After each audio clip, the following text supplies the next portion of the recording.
Fanie, dankie vir jou tyd. Ek wil al lankal met jou 'n bietjie sit. Ons gesels elke week, maar ons moet 'n bietjie, ek wil so half 'n opsomming met jou bespreek. Ons weet natuurlik die back and claw is nie ou nuus nie. Ek wil sê is ou nuwe nuus. So ek het gedink ons kan net 'n bietjie stil staan oor, jy weet, wat is die stand van sake nou? Daar's duidelik 'n bietjie lig in die tonnel. En dan wat kom volgende? En dan tweede wil ek baie belangrik wil 'n bietjie die statutêre heffing, jy weet die geld wat nou, die 3 projekte wat aan die kom is vir die NPO wat natuurlik opwindend is. So yes, as ons kan wegspring met die back and flow seer, weet wat is die stand van sake en wat's volgende? Yes, Jacques, dankie. Dankie vir die geleentheid. Dis heerlik om 'n bietjie op Nampo te wees. Baie lekker. Woensdag 2026 is baie besig, is baie mense. Maar ja, is 'n voorreg om dit te kan doen. As ons gou 'n bietjie terugkyk oor wat in die laaste paar maande gebeur het, dink ek ons as bedryf is regtig baie opgewonde. En eintlik meestals baie dankbaar. Want het 'n paar goeie goed gebeur. Die meeste van die land wat die suiwelbedryf aanbetref is klaar geënt die eerste ronde. Ons het nog so tussen 110 en 120.000 diere in die Weskaap, kan dalk 'n bietjie minder wees.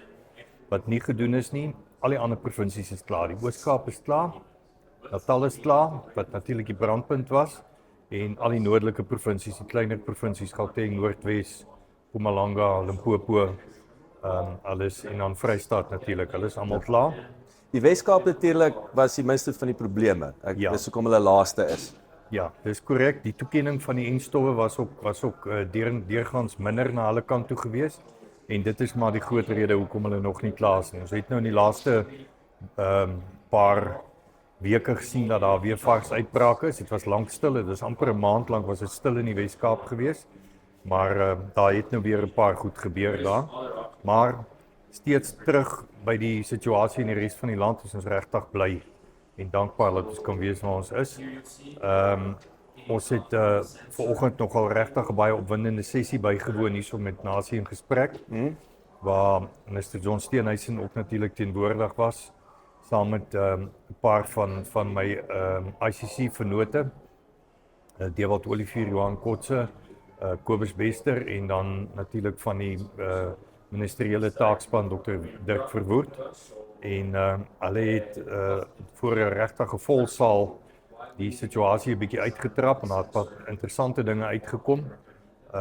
Ons het ook kennis gekry dat hier van nou af 'n redelike klomp enstof gaan inkom en dat ons dalk in 'n kwessie van 4-5 weke van hier af dalk soveel as meer as 10 miljoen dosisse enstof in die land sal hê.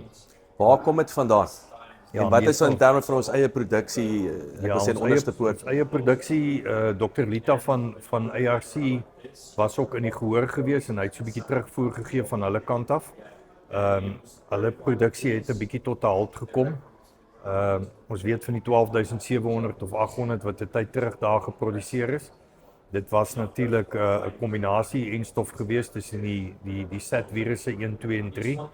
Maar hulle het daarna eintlik probeer om net 'n enkel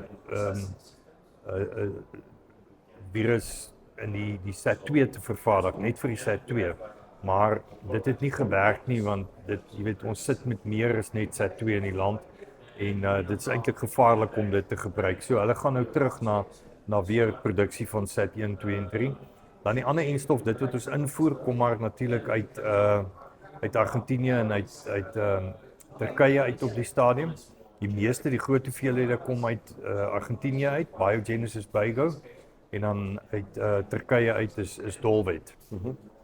En ek weet die minister en is span deskundiges was onlangs in Argentinië en in Brasilië gewees om 'n bietjie te gaan eerstehands kennis maak met wat daar aangaan. Hulle het die fabrieke besoek en 'n bietjie met hulle gesels en daar is natuurlik 'n ooreenkoms op gesluit om dan nou 'n redelike dikstroom enstof in die land in te kry oor die volgende paar maande. Wat vir ons nodig is om by die target uit te kom om ten minste aan die einde van die jaar 80% van ons kudde 'n tweede keer te geënt het. Dis 'n mond vol, dis baie gesê om te dink ons gaan 80% van ons kudde inent. Vir ons as privaat sektor en vir as bedrywe dink ek dis heeltemal moontlik. Die uitdaging lê maar natuurlik by die kommunale diere en dit wat staatsveeartseny in Suid-Afrika moet vermag en moet doen. Maar ons staan almal met oop hande om hulle te help en ons glo ons gaan dit reg kry. So ons het aan die een kant nou, ek wil sê 'n staatsgedrewe oplossing en dan natuurlik nou is daar 'n paar manne wat nou self wil inent. Wat is die stand van sake daar? Wat is die voordeel daarin? Wat is ek wil sê is dit goed? Is dit gekompliseerd? Is dit onnodig? Ja, kyk, ek dink dit het in vanoggend se gesprek ook baie duidelik uitgekom dat die staat op sy eie gaan hierdie ding kan doen nie. En ons is het redelik vertroue in die proses dat die minister regtig waar erns gemaak het daarvan om privaat sektor te betrek. As ons net kyk ons as produsenteorganisasie tot watter mate hulle ons gebruik het, jy weet waar ons nou kan sê wat ons bykans 1 miljoen diere geënt het. Natuurlik het hulle het vir ons voorkeur gegee in alle gevalle oor dat die virus natuurlik die suiwelbedryf so erg raak, het ons die voordeel gekry om eers te kon ent. En het Maar hulle ons het eintlik geluister van nie, nee. Ek dink dit klink vir my of dit die eerste was. Ja, hulle het werklik waar en ek moet sê ons laaste 200-300 000 doses enstof wat ons gekry het is direk aan ons as bedryf toegeken. Dit is nie eers provinsies toe, dis direk aan ons toegeken. So ons kon rapporteer waarheen ons dit sou vat en wat ons daarmee gaan doen. En ons het dit in Onderspoort self gaan haal en dit Natal toe gery en Oos-Kaap toe gery en waar ook al nodig was. So dit was 'n wen geweest, 'n groot wen en die eerste eintlik dat privaat sektor tot so 'n mate toe betrek is by hierdie hele veldtog teen Back and Claw. En dit is vir ons wonderlik. Ons hoop en glo dat ander bedrywe eersdaags ook sal volg. Ons het gehoor dat die varke en die stoetbedryf ook privaat toekennings gekry het en ons glo van hier af gaan dit bietjie makliker gaan. Ek dink 'n belangrike ding wat vanoggend ook uitgekom het is ons gaan dit wat ons nou moet doen, beter moet doen en ons gaan vir 24 maande moet doen voordat ons 'n wesenlike verskil gaan maak. So ek dink dit sluit nou ek wil nou sluit aan by die statutêre heffings en so aan en ek wil dit 'n bietjie uitpak, maar een van die goeters is ons het nou ek wil amper sê die simptoom van die probleem aangespreek. Yes. Hoe voorkom ons dat hierdie aanhou? Weet dis 'n pleister op 'n groot wond hier. Ja. Kyk, as verskillende benaderings en ek dink die mees algemene een is inenting. En jy kan inenting doen as jy genoeg enstof het. So dit was die groot probleem oor die laaste maande gewees, was die voorsiening van enstof en dat ons genoegsaam enstof in die land kon kry. En ek dink ons is daar, ons is op pad. Ons sien wat van die ministerie se kant af gedoen word. En ons moet sê in die laaste tyd, jy weet, daar word gehou by die beloftes. As daar gesê word daar kom 3 miljoen, dan gebeur dit. So die oomblik wat daar genoeg enstof is en ons kan van daai kant af kan ons die probleem aanpak. Dan gaan dit natuurlik punt nommer 1 wees. Daar is ander hoeke van die saak. Dis natuurlik nodig om alle bedrywe in te ent en alle diere. En dis ook nodig dat ander bedrywe op tafel toe kom en dieselfde doen en dat hulle ook die uitnodiging vir die privaat sektor aanvaar van die ministerie se kant af en laat hulle ook betrokke raak. En so wyse dink ek gaan ons hom wen. Dit is 'n lang ding. Ons het nou teruggevoer gekry van ons kollegas wat saam met die minister Argentinië en Brasilië toe was. Dit het daai lande in plekke meer as 50 jaar gevat om hierdie ding te wen. En jy weet, ons is maar nou so 'n bietjie meer as 2 jaar met hom besig en ek dink ons het vrek baie vermag binne in hierdie laaste 2 jaar en veral in die laaste 6 maande het momentum geweldig toegeneem. So ek wil sê voorkoming is 'n 50 jaar proses, as ek dit amper so kan opsom, maar vir nou is dis hoe dit is. Ja, ek dink met die inligting tot ons beskikking van wat in Brasilië en in Argentinië gebeur het, hulle benadering wat hulle gevolg het, en as ons dit kan doen, al kan ons net 'n gedeelte daarvan doen, elke land is anders, elke ou se omstandighede is anders, maar as ons daai benaderings kan volg, gaan dit ons nie 50 jaar vat nie. Wat is ek wil sê, wat is best case? Ek dink ons kyk na 10 jaar op die stadium en wat vinnig is onder omstandighede. Dit is vinnig, maar ons gaan dinge moet reg doen en ons gaan dit konstant moet reg doen. En natuurlik, goed soos biosekuriteit aan die een kant moet ook verbeter. Daar is ook natuurlik die die scenario van waar kom die siekte vandaan? Hy kom in die noorde van Natal uit, hy's endemies in die buffelkuddes daar en laat die ding tot 'n mate toe eintlik teruggedryf moet word soontoe. So dit is ook deel van die langtermynbeplanning. Wat ek dink nie ons op die stadium baie aandag aan gee nie, maar ek dink af van die pad gaan dit definitief nodig raak, laat ons dit ook moet doen. Is daai die primêre, ek wil sê, ingangspunt van die virus? Dit was oor die laaste 20 jaar was dit waar hy vandaan gekom het. En daardie zones is altyd beveilig geweest en dit was moontlik om die virus daar vas te druk, maar as gevolg ongelukkig van verslapping van regulasies en dinge wat gebeur het hy uitgekom. En sit ons nou met hom letterlik in elke uithoek van Maar die voordeel, ek wil sê die voordeel daarvan is, ek wil sê die lig is nou, die spotlight is nou weer op daai area om dit te beveilig. Ja, ek dink daar's 'n klomp jy weet slegte goed uit die lug uit gevat en ons weet waar ons staan, ons weet wat ons te doen staan om by 'n punt uit te kom waar ons kan sê ons kan weer on top of van die ding kom. En ons moet saamwerk en dit gaan nou tyd vat en dit gaan hulpmiddels en natuurlik 'n groot deel van ons waardeketings in terme van alle fasette van landbou, nie net natuurlik uit die suiwelbedryf uit se kant nie, gaan ons almal moet betrokke wees en ek moet vir jou sê daar's 'n reuse bereidwilligheid van almal. Industrie se kant af, ook landboubesighede, ons banke, almal. Jy weet in ons geval het ons 'n paar van ons instansies genader om te vra ons het hulp nodig, ons het voertuie nodig en dit was 'n absolute eye-opener geweest om te sien hoe die ouens tafel toe gekom het en vir ons bygestaan het. Van landboubanke af na ander industrieë van ons melkkopers wat absoluut net kom help het. En het ons op die stadium eintlik al 3 voertuie wat vir ons help om die koue ketting ook te kan bewaar. Van waar ons die enstof gaan haal totdat hy op die plaas toegedien word. Ons sê ek dat jy het genoem ook die yskaste wat reggemaak is en alles wat die privaat sektor Dis reg. die Dis 'n geld verdere gestoot het. punt, ja, ons is nog nie klaar daarmee nie. Ons is in 'n proses om 'n groot klomp geld te spandeer spesifiek in Natal by die laboratorium daar by Ellerton. Daar's 3 van hulle 4 yskaste wat nie werk nie en ons moet besef as ons nou groot hoeveelhede enstof inkry, gaan ons die hele kapasiteit in die land in terme van die koue ketting nodig hê. So dit gaan baie belangrik en nodig wees dat daai yskaste ook werk om natuurlik hierdie enstof se koue ketting te kan bewaar. En dis hoekom ons daar ook ingespring het en van ons handelsbanke het gehelp daar. En ons gaan binnekort daai natuurlik ook regmaak.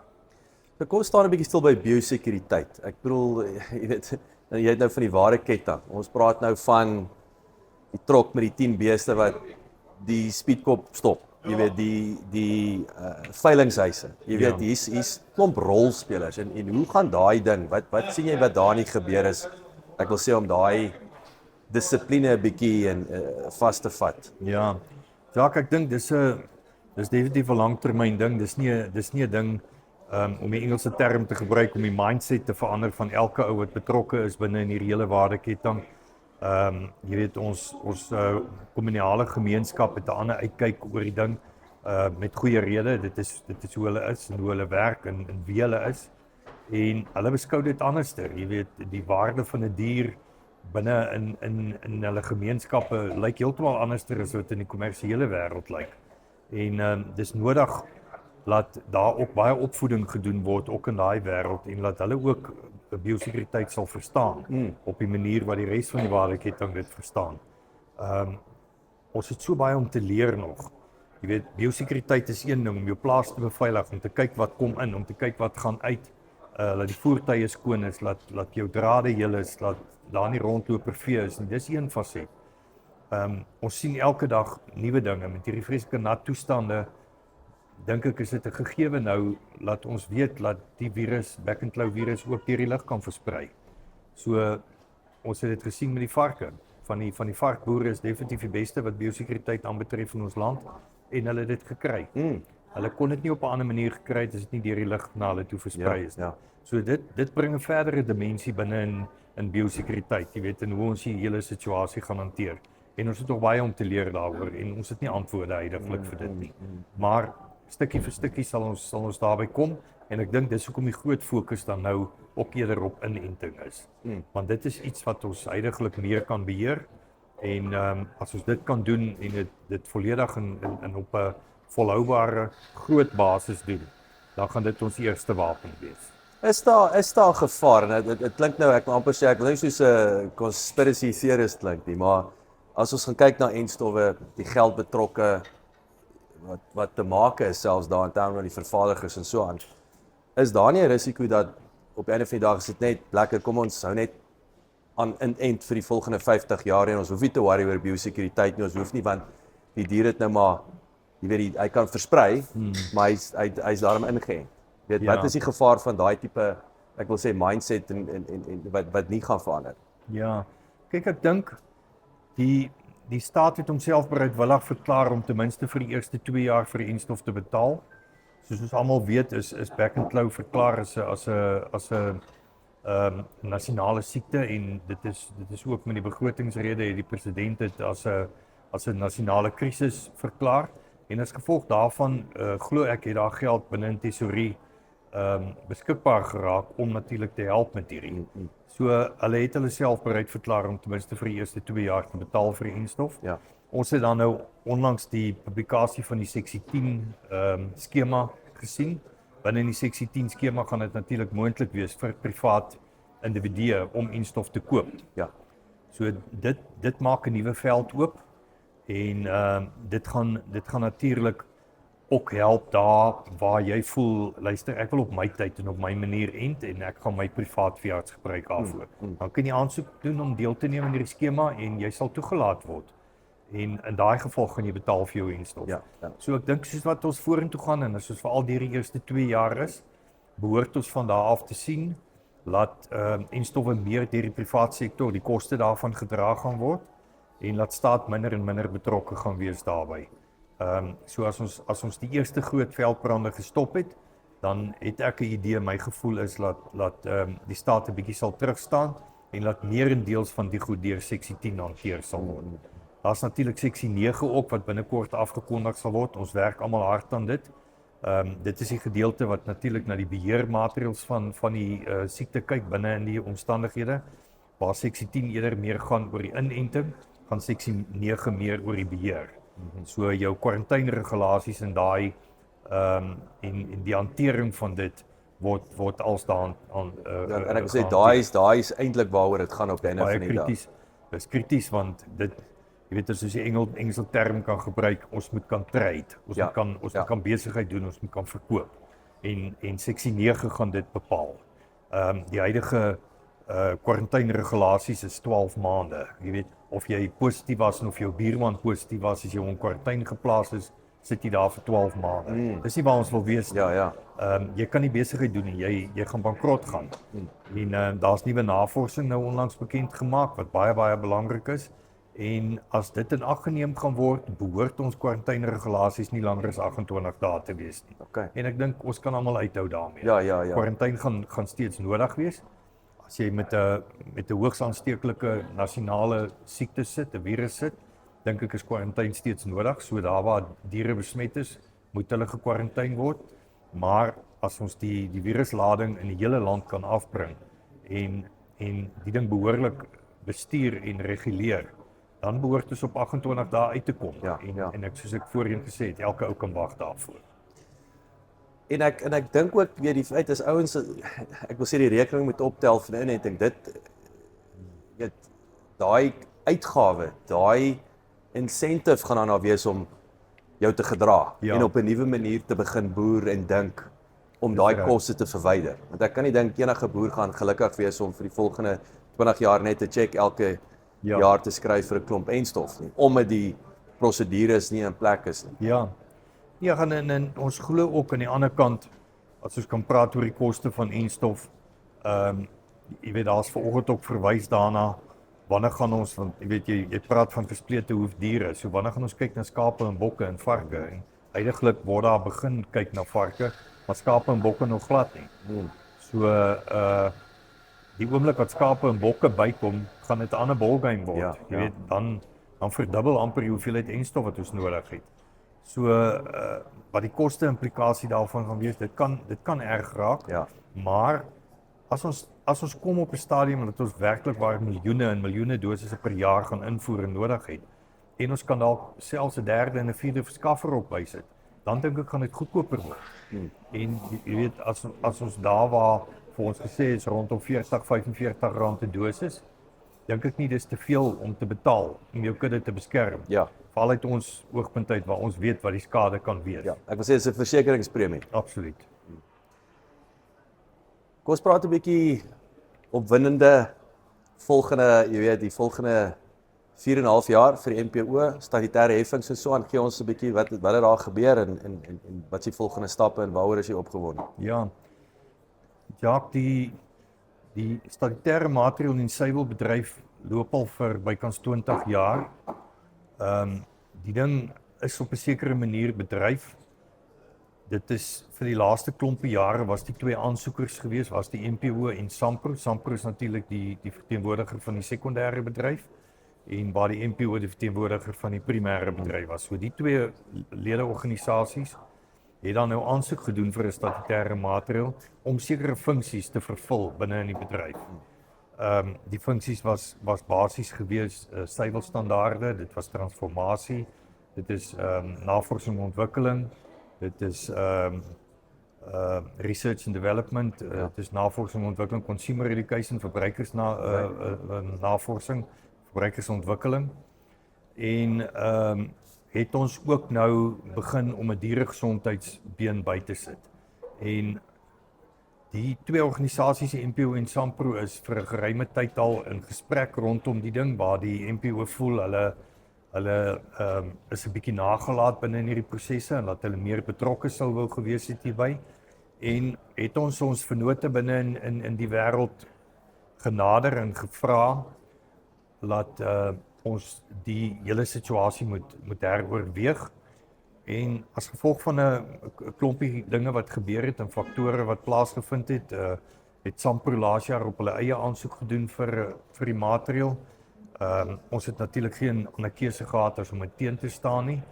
En genadiglik het die proses selfs binne in die teenstand daarvan redelik konstruktief verloop en kon ons die minister oortuig om vir ons die opsie te kan gee om te sê nee, kom ons doen die ding eerder saam. Kom ons gaan sit en ons praat daaroor en het dit uitgeloop in 'n mediasieproses wat ons in einde Februarie waar daar 'n mediator vir ons aangestel is en wat ons twee organisasies om 'n tafel gaan sit het in 'n bitter geordende wyse met 'n mediator hierdie ding uitgepraat het en het ons op die punt uitgekom waar die NPO dan nou in die toekoms 3 projekte sal bestuur en hanteer, naamlik die transformasieprojek, die nuwe dieregesondheidsprojek en dan navorsing en ontwikkeling.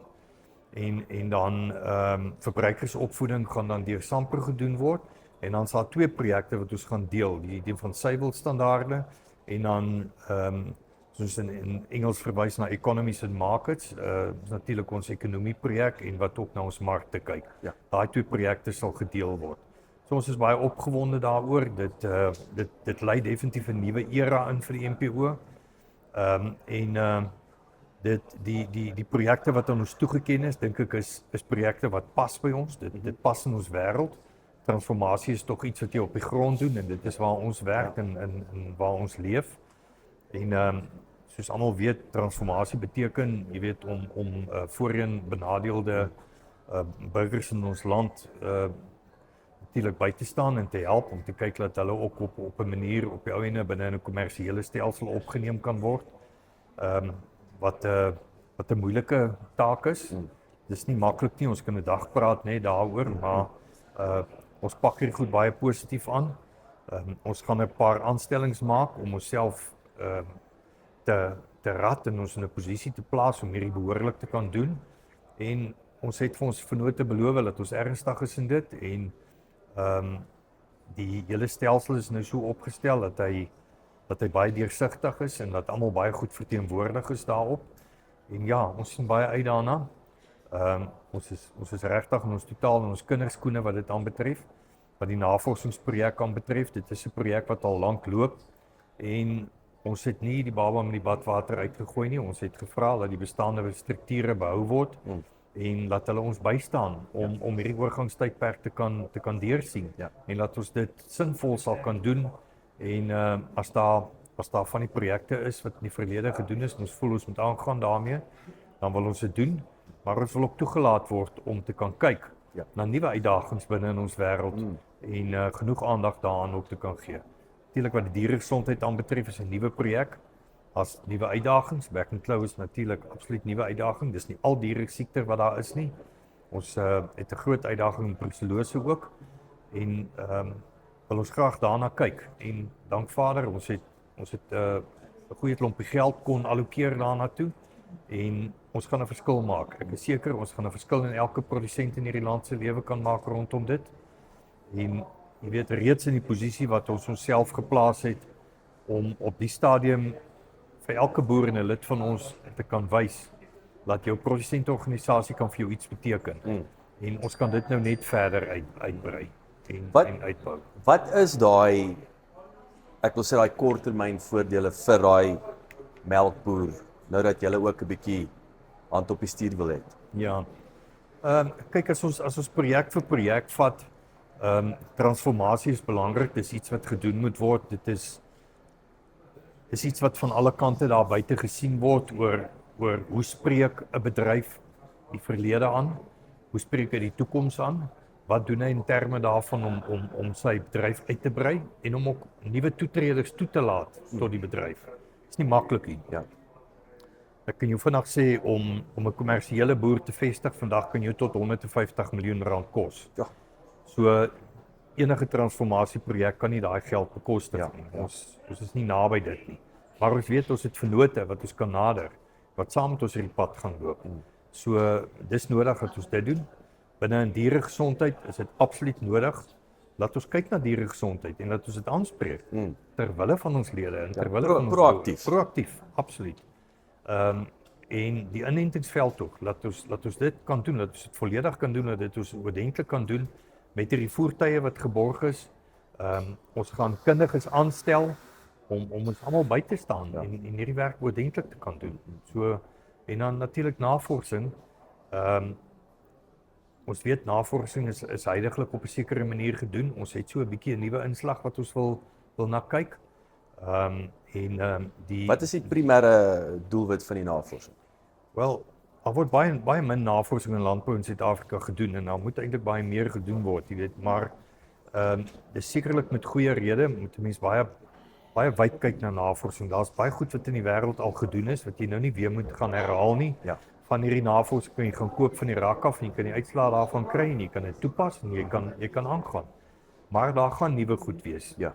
Daar sal goed wees rondom dieregesondheid, rondom veidings, rondom dit wat op die plaas aangaan. Ons wil baie graag ook kyk na byvoorbeeld wat word van die boer se salaris of se melkcheck elke maand afgetrek en waarom word dit gedoen. So as daar penalisasies is, as dit vir bakterietelling is of as dit vir somatiese tellings is of vir een of ander iets, dan wil ons graag agter die kap van die byl kom om te sien wat is dit. Is daar iets wat ons kan gaan navors om vir hom 'n beter plek te kan kry? Jy weet, en daai probleme uit te sorteer. Ek wil sê meer geld in die bank op einde van die dag. Absoluut. Ja. En natuurlik ons sal graag ook jy weet soos van ons ander vennote en ander bedrywe beskou navorsing natuurlik baie anderster. Vir hulle is navorsing net een ding en is marknavorsing. Dis nie noodwendig net navorsing op jou diere en jou weidings nie. Maar jy moet ook kyk na jou mark. Hoe kan jy jou mark uitbrei? Hoe lyk jou verbruiker? En wat is die behoefte van jou verbruiker? En dis geleenthede wat vir ons bedryf oop lê. En jy weet ons het gesien dat ons bedryf groei, maar hy groei stadig en tot 'n redelike mate het hy vir 'n klomp jare gestagneer. Ons wil nie sien dat dit weer gebeur nie. So ons weet die ekonomie is moeilik, maar steeds binne in die perke daarvan. Ons sit met 'n groot ryk proteïenbron. Ja. En ons moet hom grootendeels binne in ons land bemark.